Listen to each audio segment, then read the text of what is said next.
आज हरियाणा सरकार के लिए अहम दिन है। आज एक बार फिर से कैबिनेट का विस्तार हो सकता है। क्या उम्मीदें हैं, कितने विधायक जो है मंत्री बन सकते हैं? देखिए, 4 दिन पहले नई कैबिनेट बनी है। मेरे माननीय मनोहर लाल जी ने इस्तीफा दे दिया था, नए चीफ मिनिस्टर आए हैं। अब उन्होंने आज बनाने, कितने बनाएंगे अभी अंदाजे हैं। कोई 6 कह रहा है, कोई 5 कह रहा है, कोई 7 कह रहा है। ये जिन लोगों को बनाया जा रहा है उन्हें मैसेजेज आ जाते हैं कि आप अपने साथियों सहित कैबिनेट के लिए आपका शाम को ज्वाइनिंग है, पहुँचें। जिन्हों शाम को खबर लग जाएगी। अब जो रहेगी मेरे ख्याल में तकरीबन बन ही जाएगी आज। बाकी ये फैसला तो मुख्यमंत्री जी का होता है। एक चर्चा ये भी है कि आप भी डिप्टी सीएम बन सकते हैं। नहीं, मुझे कोई जानकारी नहीं। पहले भी आपके चैनल पे ये चलती रही। देखिए, ये टोटल मुख्यमंत्री का अपना प्रेरोगेटिव है। इसको क्या बनाए नहीं बनाए ये उनका फैसला। हमें तो खाली खबर मिलेगी, वो आप लोगों के टीवी से माध्यम से आ जाएगी। एक बात की जाए तो लोकसभा चुनाव बिल्कुल चल रहा है। क्या कुछ तैयारियां हैं पूरे हरियाणा भर की? देखिए, मोदी साहब की एक लहर है। हर जगह आम ये चर्चा है, चाहे मीडिया के लोग हैं, कोई किसी को, जिसको भी मोदी साहब की टिकट मिली वो जीतेगा, जिसको भारतीय जनता पार्टी की टिकट मिली वो जीतेगा। मोदी साहब का जैसे कभी जेपी मूवमेंट था, एक ऐसी आंधी है। अब देख रहे हैं रात कोयम्बटूर क्या था, हर जगह, चाहे वो सिगोमा थे, मतलब हर जगह मोदी साहब, एक तरफा इलेक्शन हो रहा है। और वो कह रहे हैं, यही बात है, 350-400 सीट अकेले बीजेपी जीतेगी।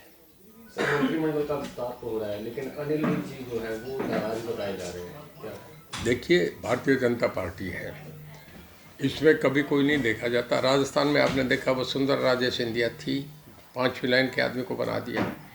और मध्य प्रदेश में शिवराज सिंह जी पहले मुख्यमंत्री थे, पार्टी हाईकमांड का फैसला, सब बैठे हैं, कोई नाराज़ नहीं होता इस पार्टी में। इस पार्टी पे जितनी खबर रहती है, बहुत इन पे स्पीड वर्क है। ज़मीन से जुड़ी पार्टी है। हर आदमी की, पूरे हाईकमांड को सब आतंकवाद कहते हैं, वहाँ डिसाइड होता है। कोई अपनी नाराज़गी ले अपनी जेब में रखे, यहाँ इस पार्टी में कोई परवाह नहीं होती।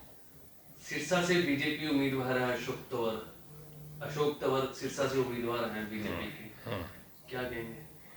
देखिए, पार्टी ने जो निर्णय करा हमारे लिए वो सर्वोपरि है। मैं तो उस दिन भी मीटिंग में कहा था, जो टिकट लेकर उसकी मदद करूँ। सबसे कहा भी जो भारतीय जनता पार्टी टिकट लेके आ जाए उसकी मदद करनी है। आपसे मुलाकात भी हुई अशोक तंवर? हाँ, आए थे मेरे पास कोठे पे, अशोक तंवर आए थे। तो क्या आपने कहा कि सपोर्ट करेंगे उनको? बिल्कुल, मेरा आशीर्वाद लेने आया। मैं कहने का आशीर्वाद है, हमारा पूरा मदद करेंगे, कोई दिक्कत नहीं। मैं तो आपकी बिना गैर हाजिरी में भी अशोक में कहा था कि मदद करूँगा। चर्चाएं ये कि कुमारी शैलजा सिरसा से उम्मीदवार हो सकती हैं।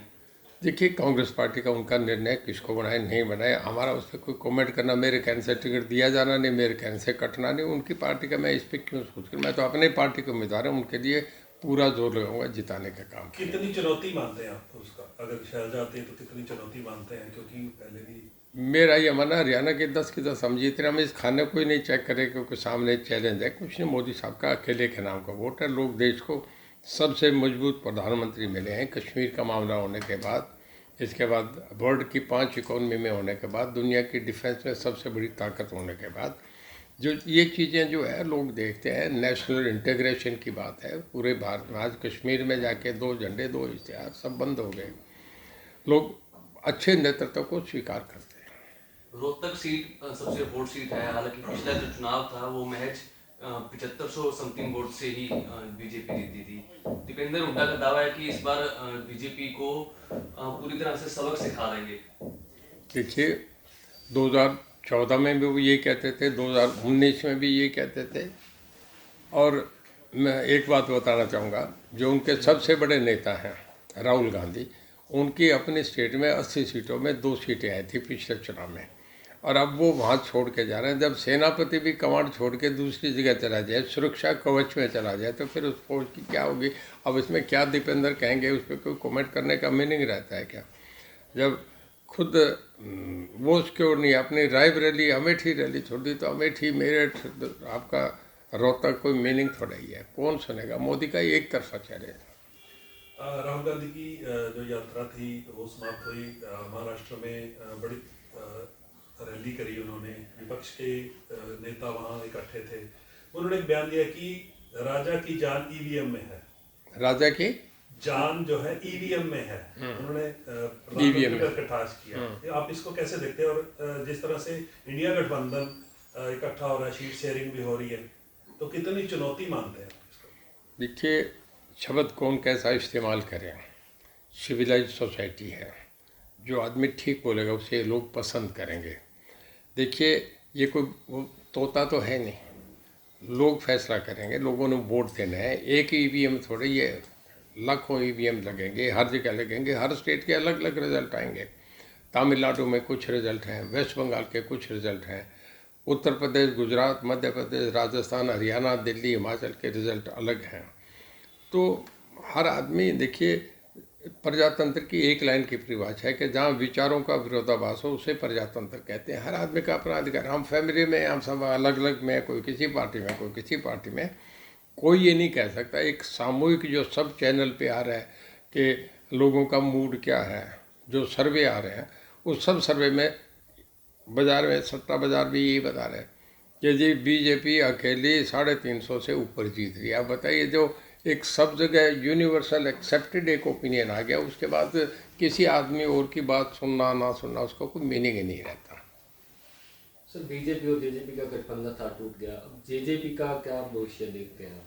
देखिए, जब गठबंधन हुआ तब जेजेपी ने डिसाइड करा, जाके रातों रात ही गठबंधन हो गया और रातों रात ही अलग अलग हो गए। अब मतलब किसी को खबर ही नहीं थी मॉर्निंग के शाम को ये होगा। अब उन दो नेताओं की आपस में बात होती है। जेजेपी के हाईकमांड ने दिल्ली जाके बात करी, ये दिल्ली में फैसले तय होते हैं। अगर कोई यहाँ किसी से पूछा जाता है तो माननीय मनोहर लाल जी से या हमारे मौजूदा मुख्यमंत्री हैं उनसे पूछा जाएगा।